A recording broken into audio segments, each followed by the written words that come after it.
రాయలసీమ పట్టభద్రుల teacher MLC ఓట్ల లెక్కింపు అనంతపురం పాలిటెక్నిక్ కాలేజీలో జరుగుతోంది. దీనికి సంబంధించిన పూర్తి వివరాలు అందించడానికి మా ప్రతినిధి శ్రీనివాస్ అక్కడ సిద్ధంగా ఉన్నారు. శ్రీనివాస్, కౌంటింగ్ ప్రక్రియ ప్రారంభమైందా? మొత్తం అక్కడ ఎన్ని ఓట్లు ఉన్నాయి, ఎన్ని ఓట్లు పోలయ్యాయి? పశ్చిమ రాయలసీమ పట్టభద్రులు అలాగే ఉపాధ్యాయుల ఎమ్మెల్సీ ఓట్ల లెక్కింపు కొద్దిసేపటికి ప్రారంభమైంది. మనం అనంతపురం పాలిటెక్నిక్ కాలేజ్ ప్రాంగణంలో ఉన్నాం. దాదాపు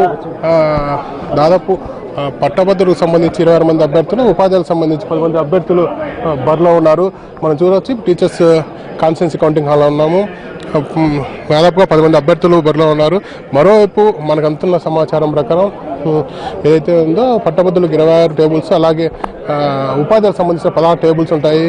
పట్టభద్రులకు సంబంధించి మొదట విడతగా ఏదైతే ఉందో ప్రాథమిక లెక్కింపులో 50% మెజార్టీ వస్తే ఓట్లు లెక్కింపడం, తర్వాత రానేడల రెండో దశ తుది లెక్కింపు ఉంటుందని చెప్తున్నారు. ప్రస్తుతం మనం పాలిటింగ్ కన్స్టాంలో స్ట్రాంగ్ రూమ్ దగ్గర ఉన్నాం. మరి కొద్దిసేపట్లో షేరింగ్ నుంచి కౌంటింగ్ హాల్కి పంపించే ఏర్పాట్లు చేస్తున్నారు. ఏదైనప్పటికీ ఇప్పటికే కౌంటింగ్ సంబంధించి 700 పైచీలకు సిబ్బంది పాల్గొంటుండగా దాదాపుగా 600 మంది పోలీసులు బందోబస్తు నిర్వహిస్తున్నారు. ఎలాంటి సంఘటనలు జరగకుండా చూస్తున్నారు. మరోవైపు అనంతపురం జిల్లా వ్యాప్తంగా 144 సెక్షన్ అలాగే 30 పోలీస్ యాక్ట్ కూడా అమల్లో ఉందని చెప్తున్నారు. ఇది అనంతపురం ఎమ్మెల్సీ ఎన్నికకు సంబంధించి కౌంటింగ్ వద్ద ఏర్పాటు పరిస్థితి. Vote Hyderabad studio.